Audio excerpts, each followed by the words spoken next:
Thanks, Glenn, for the introduction, and thank you very much for the opportunity to talk about how to get from a plan to successful implementation. I have a question for you, actually. How many people here, just put up your hand, think about it for a second. How many here know about a plan that was conceived with great enthusiasm and written amidst lots of fanfare, and then eventually sort of just died or wasn't properly or completely implemented? If you know of such an event, let me know. Just put your hand up. A few, yeah, there's more than a few. I think almost all of us can think of one. The purpose of my talk is, very good, thanks. Really to help us understand some basic conventional wisdom for how to get from a plan to on-the-ground results without in due time and within the resources and time available. So my job in the department is to work with partnerships with our watershed planning advisory councils and to assist with various planning initiatives. And I've had contact with the planning concept for a long time, although I am not officially a certified planner. In the Water for Life strategy, the Water for Life strategy is interesting because it actually places the responsibility for watershed planning on a partnership kind of a philosophy that includes stakeholders, it includes watershed planning advisory councils to help convene that process. It puts it on the public and on municipalities and different levels of government. So if you want to know who's on the planning team for a watershed, just look around this room. You're it. It's us. It's on us. It's our responsibility to share this responsibility together and to work on it together constructively. One of the first things I want to do is just talk about, keep going. So a management plan really is a description of what should be done, by whom, how it should be done, when to achieve the identified long-term objectives. So basically, it's like a construction plan. It'll lay out what the end result is going to be, and it'll provide information on the steps to get there. That hopefully is what is contained within the covers of that thing called a plan. We want to base such a plan, whether it's a watershed plan or whether it's a municipal development plan or any other kind of plan, hopefully on really good information. In the case of lakes or river watersheds, we need good science. That's an important foundation. We also need to have input from the community. That's critical. That's one of the cornerstones of Water for Life. And we also need to be understanding of the resources that we have available, the timelines that are meaningful for us in the planning process. You don't want to engage in a plan that calls for action 10 years hence when we actually need the action now.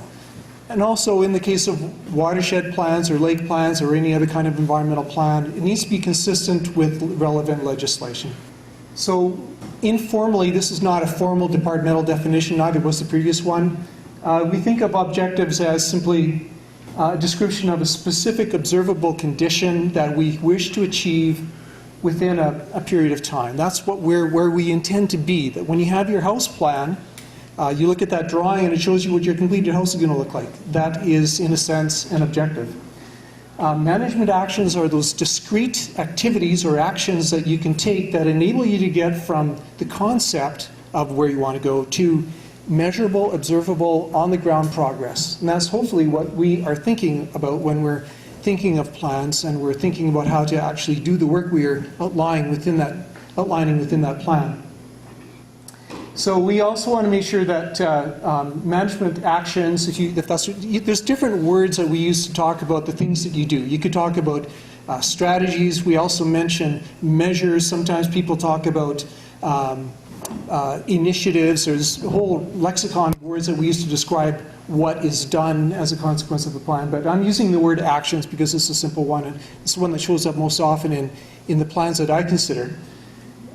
They should be effective. In other words, when you have a list of these actions laid out and you say, this is what we are going to do as a community or as a municipality, you have to be assured that that list of actions is actually going to get something done. It's got to be effective. It has to have an impact on the conditions that you're trying to change. Otherwise, that plan is worthless, right? You don't want to waste time doing things that simply spin the tires but don't get you anywhere. It also has to be affordable and doable, and it must have support from the implementers, the people who will be actually carrying out the work, and also the community that will likely have to live with the long-term results of that activity, and any funders, sponsors, supervisory bodies, or whatever should be supported by them as well. So this talk was all about how to build effective, implementable plans. And the philosophy of the work that we've been working on lately around watershed management really sort of focuses on front-loading the effort. In other words, taking the time to negotiate exactly what will get done in terms of the management actions, and looking at them as discrete projects in a sense. It turns out that in planning, you don't really ever implement a plan. You implement a series of actions. That's actually what gets done. The plan is simply a list or a compendium of those actions, and you can check against that list. And if you have check boxes, you can put little checks in there. But the plan itself doesn't get implemented. It's the actions that you describe. It's the work that individuals do, that organizations or governments do to achieve the long-term result. That's what gets implemented.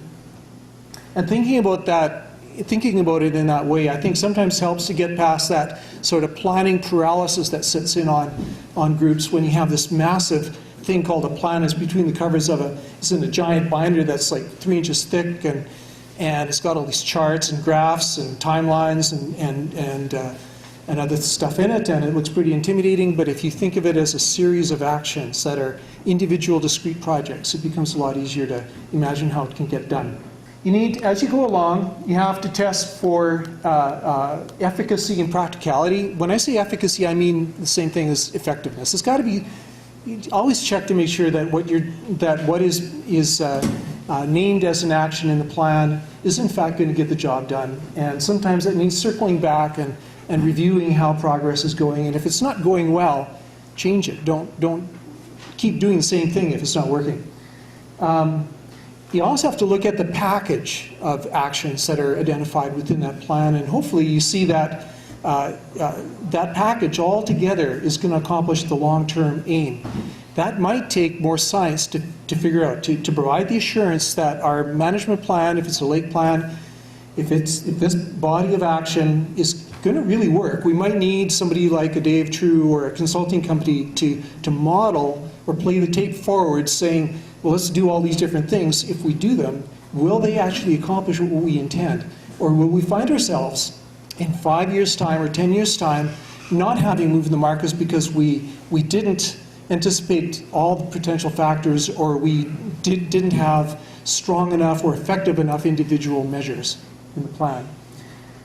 Throughout the planning process and through the implementation, it's also necessary to continuously seek stakeholder input. That can be in the form of meetings like this. It can also be very informal, one-on-one coffee table conversations with individuals who know something about what's going on, and to give you feedback as you proceed. And finally, when you've got all that stuff kind of figured out, it's important to get commitments.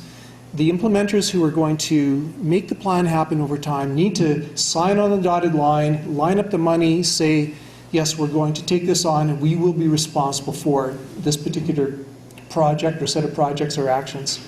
And then once you've got all that, we're saying that's the front-loaded effort. You've got that, put it between the covers, call it a plan, and then you can go into implementation with some confidence that it's going to actually get past the paralysis stage and into the implementation of successful on-the-ground progress. So I mentioned that you don't implement plans, you actually implement actions. The general strategies that we employ when we're doing things, implementing plans, sometimes in groups we'll take a look at a broad sweep of things that are meant to be done over a period of time, or are the logical, no-brainer type things that need to get done. That's one approach. You can also take that body of information, stage it, sequence it so that you've got chapters or chunks that can be implemented within very discrete time frames. You can go like some of the watershed planning and advisory councils have done and modularize the plan, take on one thing, say water quality, or it might be an aspect of municipal planning or something, and just do that, get success on that. And then that enables you to move the markers and continuously make progress. Even though you may not have all of the details figured out, you may not have a comprehensive system in place, you can still make progress on things you know will work. And I also mentioned here monitoring progress has been mentioned before, and then allow flexibility. You need sometimes to make mid-course corrections. That's the nature of adaptive management.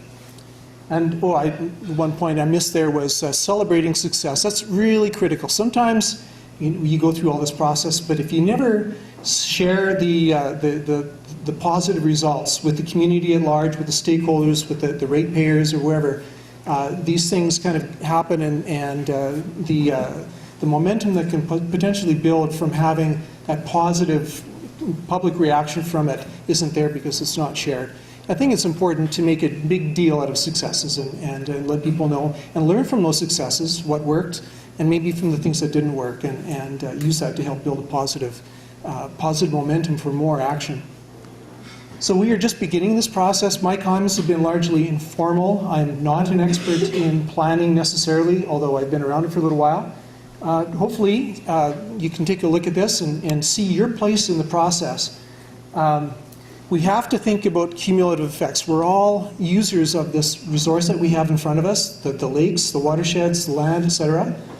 And we're all part of the process, as I mentioned earlier, in terms of like Water for Life making us partners. I think one of the most important things we have to not lose sight of the fact of is that the bedrock of our decisions about what to do really has to be science, good defendable science. We can't just base everything that we're doing on what we would like to have, or based on tradition, or based on other kinds of things. We have to know that what we're doing is going to be the responsible thing, not for us, but maybe for the next generation or 2 or 3 generations down the pike. And if this seems like a daunting task, taking on something like a watershed plan or engaging in a community effort to fend off and really say threats to long-term viability or sustainability within a region or whatever, you have to realize that in the history of things, never doubt that a small group of thoughtful, committed citizens can change the world. Indeed, it's the only thing that really ever has. And these are the words of Margaret Mead, who back in the 70s was an important philosophical force in the environmental movement.